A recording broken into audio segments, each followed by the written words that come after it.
नमस्कार मित्रों, मैं अनिल होता अपने इस नए वीडियो के साथ आप सभी का अपने चैनल मल्टीपल चर्चा में बहुत बहुत स्वागत करता हूं, हार्दिक अभिनंदन करता हूं। मित्रों, हमने हमारे पिछले दो वीडियो में 73वें संविधान संशोधन के अलग अलग पहलुओं के संबंध में विस्तार पूर्वक चर्चा की थी और उम्मीद करता हूँ कि आपने वो वीडियो देखी होगी।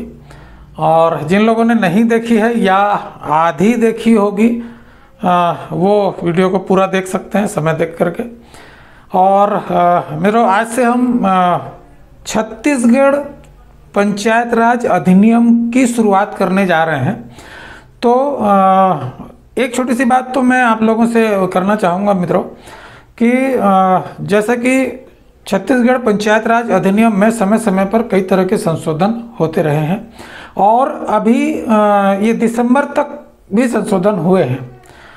तो हमारे जो आगे आने वाले वीडियोज़ हैं उसमें आपको तमाम संशोधनों के साथ, जो भी नवीनतम संशोधन हुए हैं तमाम संशोधनों के साथ एकदम सटीक और विश्वसनीय जानकारी, सही जानकारी, संशोधित जानकारी आपको देखने को मिलेगा, सुनने को मिलेगा। और इसके लिए मेरा आपसे विशेष आग्रह रहेगा कि जिन्होंने हमारे चैनल को सब्सक्राइब नहीं किया है वो सब्सक्राइब कर लें ताकि वीडियो अपलोड होते ही आप तक उसका नोटिफिकेशन आ सके और आप उस वीडियो को देख सकें और जो भी आपकी वांछित जानकारी है वो आप तक पहुंच सके, मिल सके। मित्रों, आज जो हम चर्चा करने जा रहे हैं छत्तीसगढ़ पंचायत राज अधिनियम का एक संक्षिप्त परिचय। ये एक छोटा सा वीडियो होगा और आज के वीडियो में हम छत्तीसगढ़ पंचायत राज अधिनियम के संबंध में बस उसका संक्षिप्त परिचय ही लेंगे और उसके कुछ तथ्यात्मक जानकारी लेंगे। फिर उसके बाद क्रमशः एक के बाद एक हम उसके विभिन्न पहलुओं पर आगे आने वाले वीडियोज़ में से चर्चा करते जाएंगे। तो मित्रों, जैसा कि हम जानते हैं एक बहुत ही महत्वपूर्ण तिथि थी 24 अप्रैल 1993।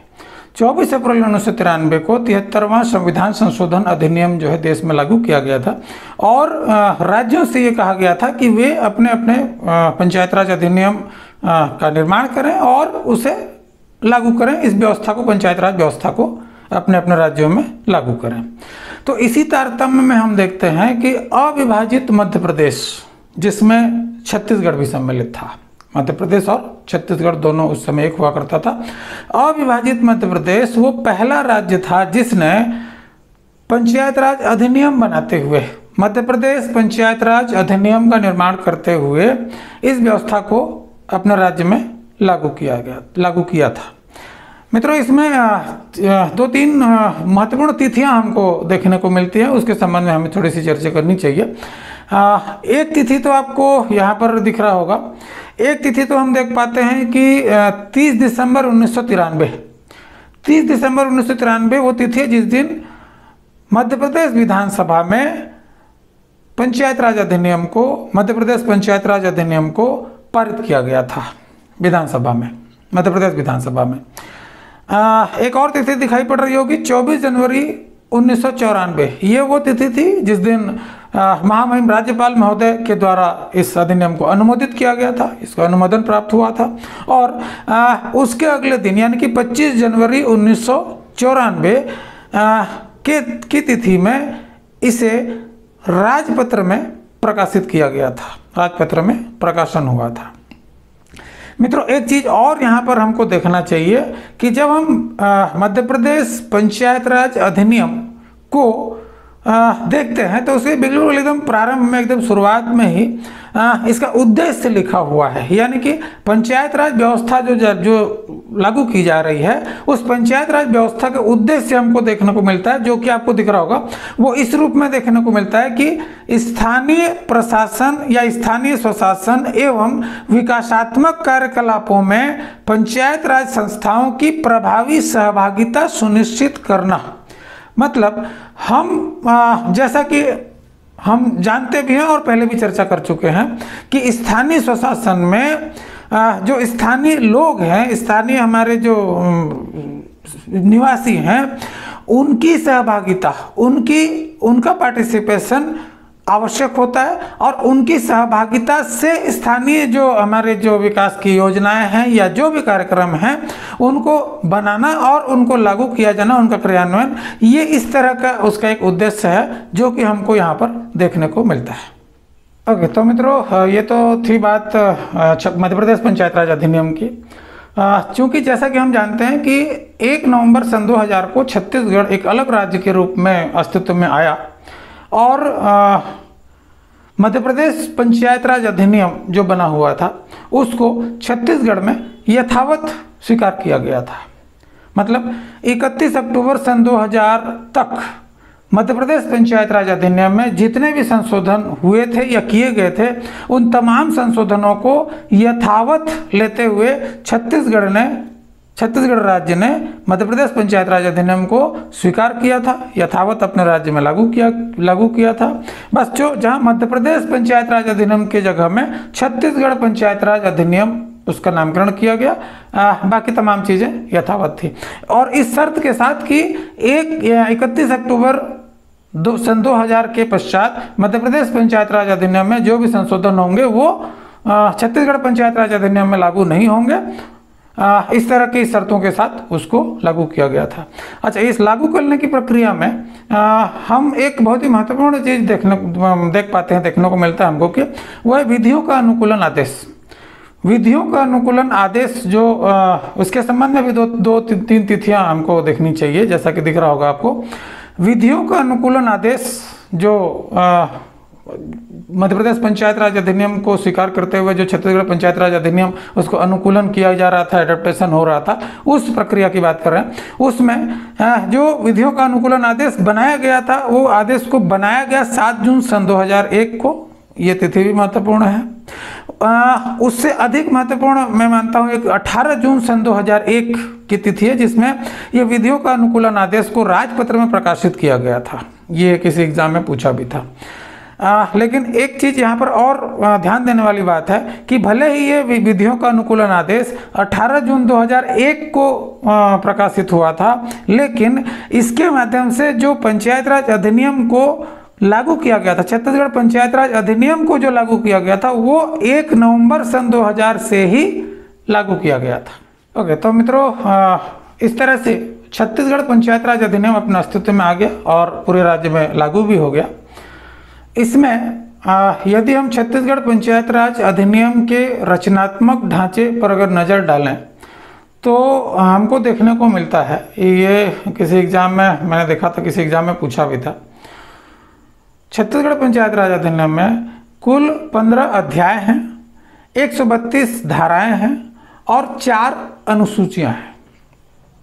ठीक है, 132 धाराओं की जब बात करते हैं तो अगर आपने वो ऐतिहासिक पृष्ठभूमि 73वें संविधान संशोधन की ऐतिहासिक पृष्ठभूमि वाला वीडियो अगर देखा होगा तो आपको याद होगा, उसमें एक बात मैंने कही थी, वहाँ पर भी एक 132 का आंकड़ा आया हुआ था। अशोक मेहता जी की कमेटी ने 132 सिफारिशें दी थी। उस समय मैंने कहा था कि 132 एक बार और आएगा। तो ये उतना, हालांकि दोनों में कोई संबंध नहीं है, वो बस संयोग है कि वहाँ भी 132 यहाँ भी 132। बस याद रखने के लिए एक तरीका हो सकता है कि 132 इसमें धाराएं हैं। छत्तीसगढ़ पंचायत राज अधिनियम 15 अध्याय हैं, 132 धाराएं हैं और 4 अनुसूचियां हैं। ठीक है, तो आगे अगर हम देखें, एक बात और इसमें जाननी चाहिए, क्योंकि किसी एग्जाम में ये भी मैंने पूछते हुए देखा था कि इसमें 15 अध्यायों के अलावा 2 उप अध्याय भी हैं। 15 अध्याय, 132 धारा, 4 अनुसूची, ठीक है यहाँ तक, लेकिन उन 15 अध्यायों के अलावा 2 उप अध्याय भी हैं जो आपको दिख रहा होगा। अध्याय 6 का, 6वें अध्याय में एक उप अध्याय है, उप अध्याय 6 का, जो कि कॉलोनी निर्माण से संबंधित है, और अध्याय 14 में एक उप अध्याय है, अध्याय 14 का, इसी को पूछा था किसी एग्जाम में, 14 का अध्याय 14 का में अनुसूचित क्षेत्रों में पंचायतों के लिए विशिष्ट उपबंध किया गया है, जिसको कि आगे किसी वीडियो में हम देखेंगे पेशा अधिनियम के रूप में। यह अनुसूचित क्षेत्रों में विस्तार अधिनियम 1996 आपने अगर सुना होगा तो एक वीडियो में अलग से हम पूरे इस पर विस्तार पूर्वक चर्चा करेंगे। ये वही है। उपाध्याय 14 में अनुसूचित क्षेत्रों में पंचायतों के लिए विशिष्ट उपबंध के संबंध में दिया गया है। ओके, तो मित्रों ये तो 15 अध्यायों की बात थी। जो 132 धाराएं हैं उनकी चर्चा तो हम क्रमशः अलग अलग वीडियो में हम करते जाएंगे। अभी हम 4 अनुसूचियां जो हैं उसके संबंध में 1 मिनट थोड़ी सी बात करेंगे। जो 4 अनुसूचियां हैं उसमें से जो पहली अनुसूची है, पहले में क्या है, दूसरी अनुसूची में क्या है, तीसरे में क्या है, चौथे में क्या है, बहुत आसान है उसको याद करना और याद रखना। जैसे पहली अनुसूची में आपको देखने को मिलेगा अनिवार्य कर, दूसरी अनुसूची में देखने को मिलेगा वैकल्पिक कर, तीसरी अनुसूची में आपको देखने को मिलेगा ग्राम पंचायतों के द्वारा जो फीस संग्रहण के कार्य को ठेके पर दिया जाना, और चौथी अनुसूची में हमको 29 विषय देखने को मिलते हैं। ठीक है, ये देखिए जैसे आपको दिख रहा होगा।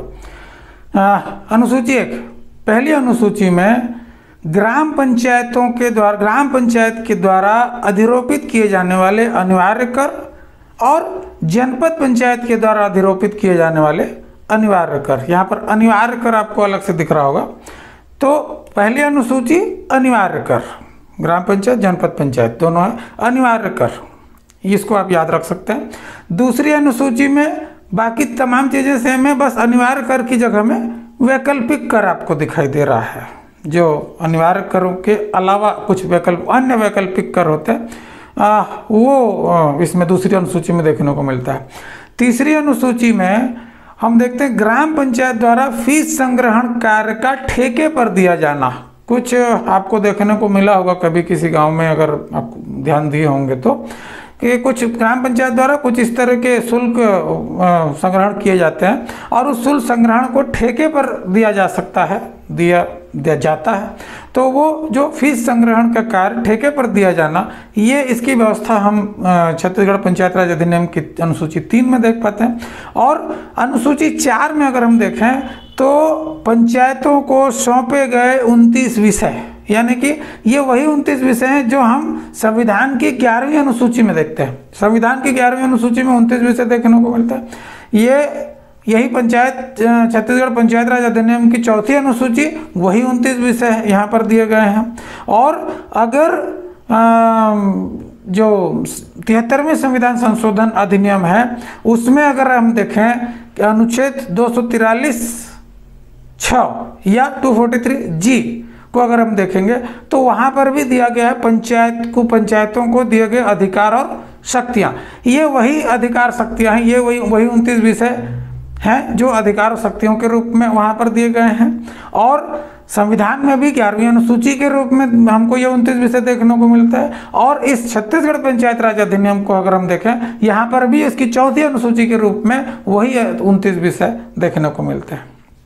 तो इस तरीके से अगर हम याद करना चाहें, रखना चाहें तो इन 4 अनुसूचियों को भी बड़ी आसानी से याद रख सकते हैं, क्योंकि इस तरह की चीज़ें भी आजकल कहीं से भी क्वेश्चंस पूछे जा रहे हैं। तो इस तरह की चीज़ों को भी हमें याद रखना चाहिए।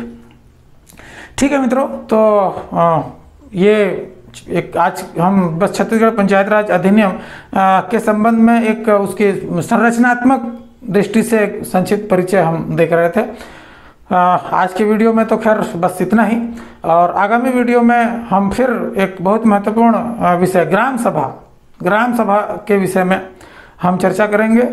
वो थोड़ा सा लंबा वीडियो होगा, या फिर हो सकता है उसके तो पार्ट्स भी हों। तो उस वीडियो के साथ आपके समक्ष पुनः मैं प्रस्तुत होऊंगा। तब तक के लिए आप सभी का बहुत बहुत धन्यवाद। जय हिंद, जय भारत।